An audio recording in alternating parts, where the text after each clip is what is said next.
मित्रांनो नमस्कार.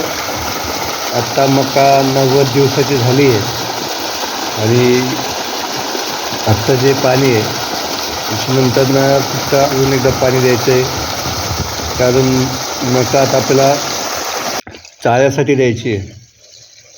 तर बिट्या जर पाहिलं तुम्ही तर त्या पण चिकारून गेल्या आहे, म्हणजे त्याच्यामध्ये दाणे तयार झाले.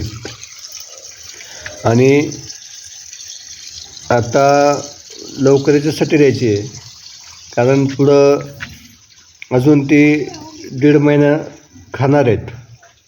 तर इतक्या दिवस वावर गुंतून न ठेवता त्यात परत दुसरी मका करायची आहे. त्याच्यासाठी आत्ताची जी मका आहे ती आपण कुट्टी करण्यासाठी देणार आहे.